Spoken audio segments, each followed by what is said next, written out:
Halo student, semangat pagi. Semoga kita dalam keadaan sehat selalu. Amin. Untuk sesi kedua, kita akan membahas tentang PR in digital era.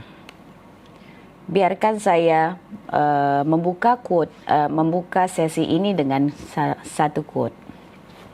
You cannot not communicate. Quote ini merepresentasikan kebutuhan dasar kita berkomunikasi. Senang berkumpul dengan teman, berbagi cerita, pengalaman, dan sebaliknya. Mendengarkan teman, berdiskusi dengan teman, pokoknya bersosialisasi. Di era digital sekarang, kebutuhan kita tetap sama. Yang berbeda hanya cara kita berkomunikasi dengan satu sama lain. Yang kalau dulu berkumpul heboh banget. Semua rebutan berbicara, semua rebutan bercerita. Padahal cuma berlima, tapi kedengarannya seperti satu batalion. Sekarang kalau berkumpul, semuanya menjadi kalem. Karena pada sibuk dengan gadget masing-masing. Karena semuanya pada mau update sosial medianya. Efek dari era digitalisasi ini bisa digambarkan dengan ungkapan menjauhkan yang dekat, mendekatkan yang jauh. Kalian setuju atau tidak? Semua orang ingin bicara. Semua orang adalah konten produser dan juga mudah mendistribusikannya. Semua orang mempunyai kebutuhan untuk diakui sekitarnya. Dengan perkembangan pesat era digital tahun 1996 dan lebih booming itu di tahun 2003. Hal ini bisa dilakukan dengan satu klik. Keren kan? Ini adalah salah satu fakta yang harus kita mengerti terlebih dahulu dari perkembangan teknologi yang kita alami. Merujuk pada hal mendasar tadi, mari kita sambung dengan perubahan yang terjadi di bidang PR. Mari kita samakan dulu sebutannya ya. Bagaimana dengan tradisional PR dan digital PR? Saya anggap semua setuju. Oke. Kita mulai dari tradisional PR dulu.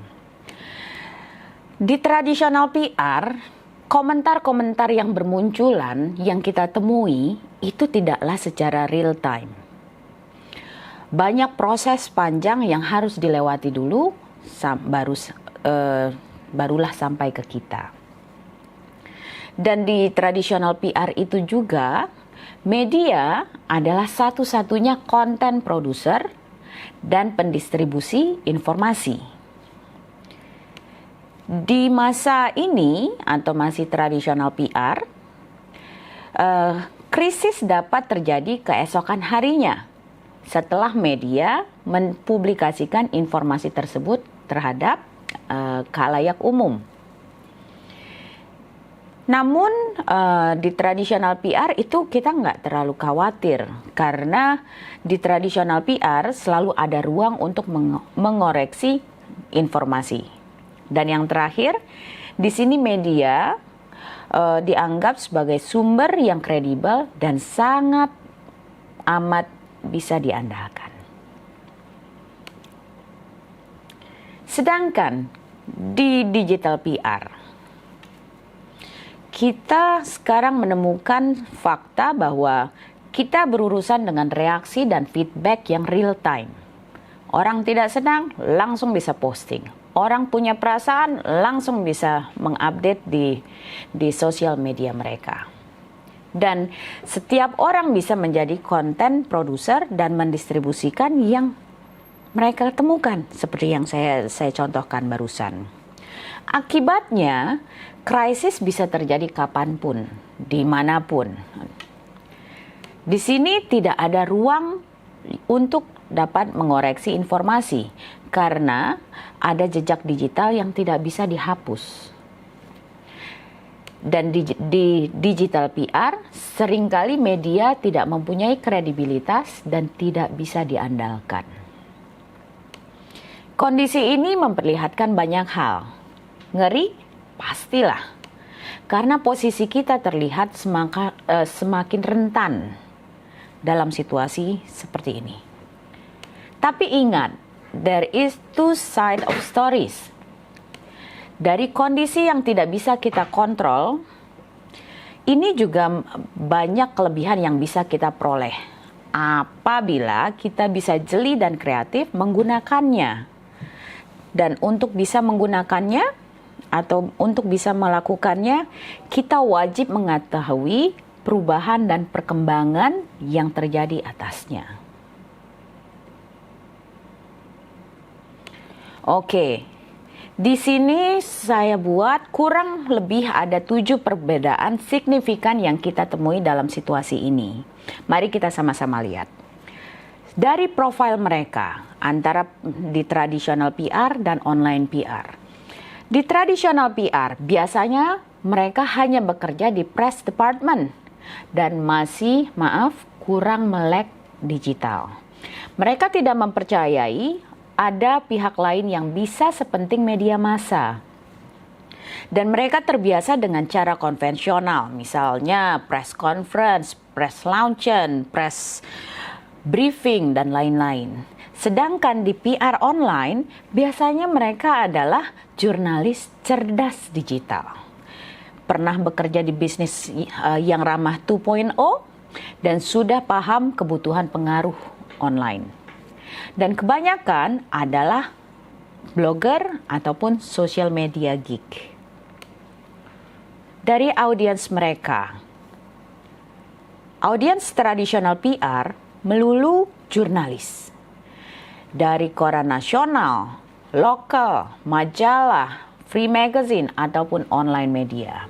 Sedangkan audiens di PR 2.0 sudah beragam seperti bloggers, social media, pengguna Twitter, influencer yang memiliki audiens yang segmented, tapi sesuai dengan target publik dari produk mereka. Selanjutnya dari pesan mereka. Di tradisional PR, biasanya Corpcom atau jubirnya sendiri yang langsung memberikan informasi atau berbicara tentang produk atau korporasinya. Sedangkan di online PR, mereka lebih kreatif. Orang-orang di sini mereka ingin menghasilkan konten yang berkualitas dan berharga untuk pengaruh mereka. Sehingga mereka tidak melulu akan membahas langsung tentang produk mereka.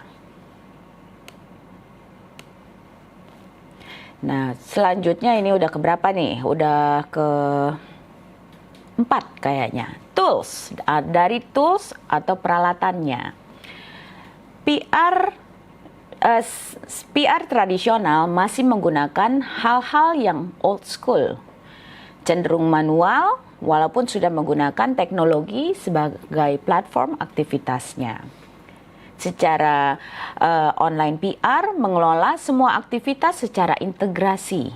Sekali klik bisa connect ke beberapa platform seperti email ataupun sosial media. Dan mengatur para influencer dari fitur pelaporan secara otomatis. Target channel tradisional PR adalah media massa, TV, radio, dan lain-lain. Sedangkan para PR era digital, mereka mencoba menghasilkan atau mendapatkan hasil maksimal dari media digital, blog, dan lain-lain.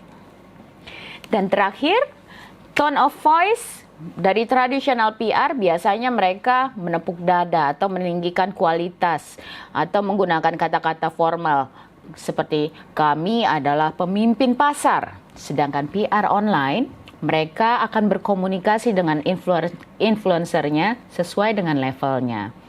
Mereka memberikan kesempatan untuk berbagi pengalaman.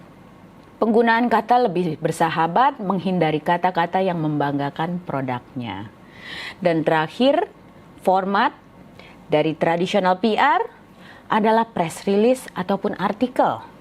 Sedangkan PR yang sudah 2.0 dalam menyebarkan pesan mereka mengoptimalkan segala sesuatunya. Dari company, blog, official, social media, dan sampai konten multimedia. Oke, student, untuk sesi ini sepertinya sampai di sini. Silakan kalau ada pertanyaan atau kita dapat berdiskusi di forum diskusi yang telah disediakan. Sampai bertemu secepatnya. Terima kasih.